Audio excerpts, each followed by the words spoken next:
வணக்கம், வாழ்க வளமுடன். Hello friends, welcome to food mom kitchen.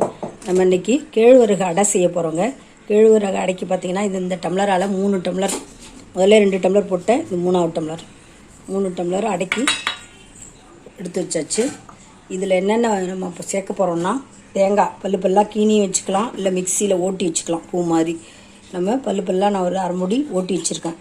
2 காஞ்ச மிளகாய் கிள்ளி வச்சுருக்கேன், நல்லா கட் பண்ணி குட்டி குட்டியாக கட் பண்ணி வச்சுருக்கேன் தாளிக்க காரத்துக்கு.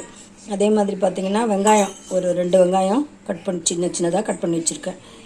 முருங்கைக்கீரை பாருங்கள், மாடி தோட்டத்தில் பறிச்சிட்டு வந்தேன். இப்போ தான் பறிச்சிட்டு வந்து நல்லா கிள்ளிட்டு அலசி கட் பண்ணி வச்சுருக்கேன். முருங்கைக்கீரை நல்லா ஒரு பெரிய பொடி முருங்கைக்கீரை செடியிலேருந்து இப்போ தான் ஃப்ரெஷ்ஷாக பறிச்சிட்டு வந்தாங்க.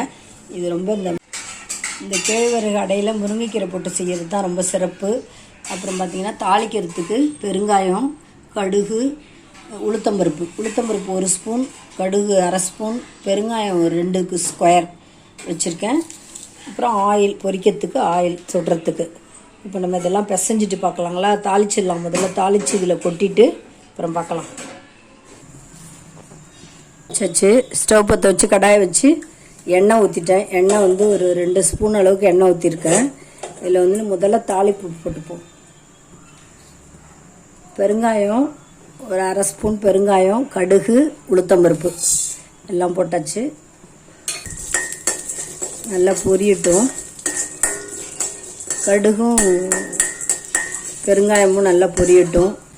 இப்போ நல்லா பொரிஞ்சிடுச்சு பாருங்கள், கலர் சேஞ்ச் ஆகிடுச்சு, பொரிஞ்சிடுச்சு. இதில் காஞ்ச மிளகாய் 2 காஞ்ச மிளகாய் குட்டி குட்டியாக நறுக்கி வச்சுருக்கேன், அதையும் போட்டுடலாம் காரத்துக்கு. அதுக்கப்புறம் வெங்காயம் ஒரு 2 பெரிய வெங்காயம் கட் பண்ணி வச்சுருக்கேன், அதையும் போட்டுறேன். அதில் தேங்காயும் போட்டுடலாம். தேங்காய் அரை மூடி தேங்காய் அதையும் போட்டாச்சு. இதுலேயும் நம்ம முருங்கைக்கீரை நல்லா அலசி வாஷ் பண்ணி நறுக்கி வச்சுருக்கேன், முருங்கைக்கீரையும் போட்டுறேன். உடம்புக்கு ரொம்ப ஹெல்த்துங்க. அது சுகர் பேஷண்ட்டுக்கெலாம் ரொம்ப நல்லது. ஒன்று சாப்பிட்டு படுத்தாலே போதும். கேழ்வரகு ரொம்ப கால்சியம் நிறைஞ்ச பொருள், உடம்புக்கு ரொம்ப நல்ல ஹெல்த்தி. கேழ்வரகு அடை உடம்புக்கு ரொம்ப நல்லது. அந்த காலத்தெல்லாம் அடிக்கடி செய்வாங்க, இப்போ நம்ம தான் ரொம்ப அடிக்கடி செய்யறதில்ல.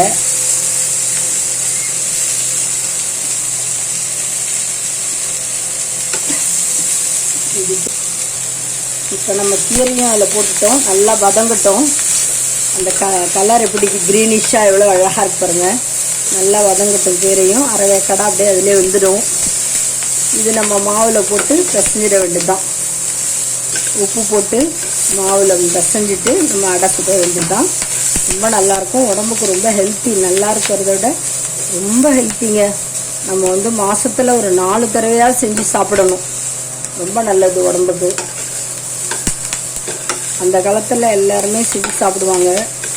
இப்போ நல்லா இப்போ இருக்கிற ஜென்ரேஷன் கொஞ்சம் தெரியாது, இருந்தாலும் நம்ம பழக்கப்படுத்தி சாப்பிட வைக்கணும். உடம்புக்கு ரொம்ப நல்லது.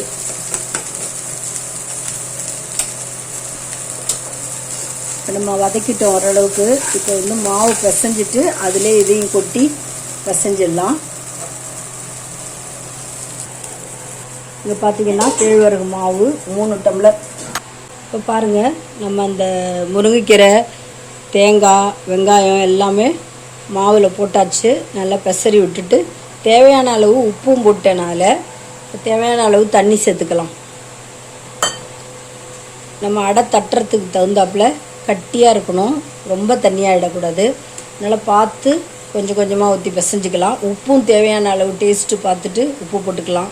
1 ஸ்பூன் போட்டிருக்கேன், இருந்தாலும் பார்த்துட்டு உப்பு போட்டுக்கலாம். நல்லா பிசைஞ்சிட்டு பார்க்கலாம். மாவு நல்லா பிசைஞ்சிட்டு பார்ப்போம். இப்போ பிசைஞ்சாச்சு. இப்போ நம்ம அடை தட்டுறதுக்கு உருட்டி வச்சுக்கலாம். ஒரு அடைக்கும் நம்ம உருட்டி வச்சுக்கலாம். பெருசாக ஒரு அடை சாப்பிட்டாலே ஃபுல்லாகிடும். சில பேர் 2 அடை சாப்பிட்லாம். நம்ம பெருசாக அப்படி உருட்டி வச்சுக்கலாம். உடம்புக்கு ரொம்ப ஹெல்த்துங்க. இந்த அடை அடிக்கடி செஞ்சு சாப்பிட்டிங்கன்னா ரொம்ப அவ்வளோ ஹெல்த்து, கால்சியம் நிறையா இருக்குது. அந்த காலத்தில் பெரியவங்கெல்லாம் இந்த மாதிரி கம்பு, கேழ்வரகு, வரகு, சாமை இதெல்லாம் சாப்பிட்டதால தான் கால் வலி முட்டி வலி இல்லாமல் 90 வயசு வரைக்கும் நல்லா வாழ்ந்துருக்காங்க. நம்மளும் அதே மாதிரி கடைப்பிடிச்சோம்னா நமக்கும் உடம்பு நல்லா ஹெல்த்தியாக இருக்கும்.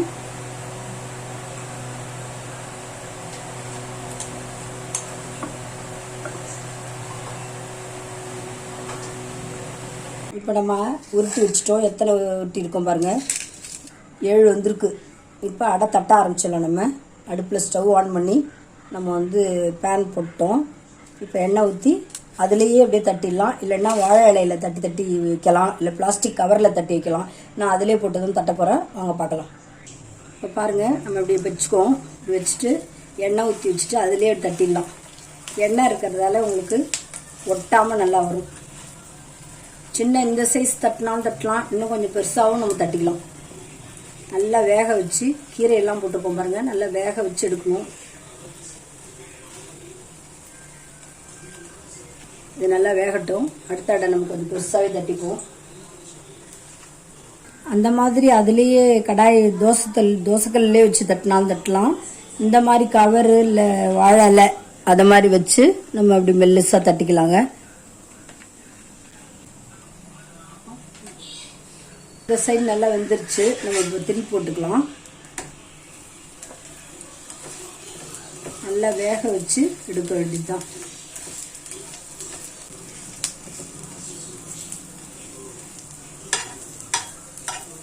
உடம்புக்கு ரொம்ப நல்லது. இந்த மாதிரி ட்ரை பண்ணி பாருங்க.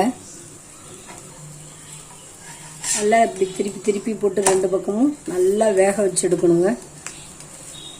கீரையும் வேகணும், இந்த மாவும் வேகணும். அதனால் நல்லா வேக வச்சு எடுக்கணும். நம்ம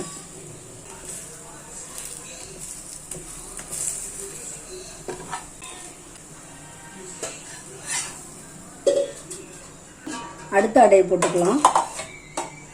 அடுத்த அடை பார்த்தீங்கன்னா இந்த மாதிரி நான் பேப்பரில் தட்டியிருக்கிறேன், பிளாஸ்டிக் பேப்பரில். அப்படியே வச்சு இப்படி எடுத்தோம்னா அழகாக வந்துடும் பாருங்கள். சூப்பராக வந்துடுச்சு. எண்ணெய் நம்ம சுற்றி அப்படி எண்ணெய் விட்டுக்கலாம்.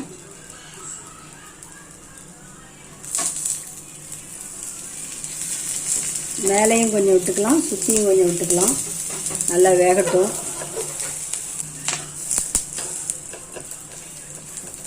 கொஞ்சம் ஸ்லோ ஃபயரில் வச்சு வேக வச்சு எடுத்துக்கலாம்.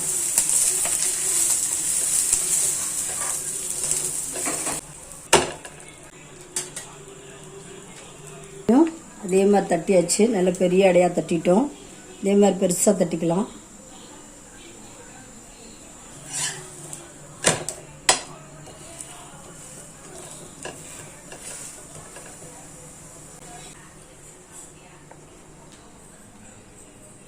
சூப்பராக எம்மியாக ரெடி ஆயிடுச்சு. அடுத்த அடையும் போட்டுடலாம். நம்ம அடுத்த அடையும் தட்டி வச்சுருக்கோம் பாருங்கள். அடுத்த அடை போட்டுடலாம்.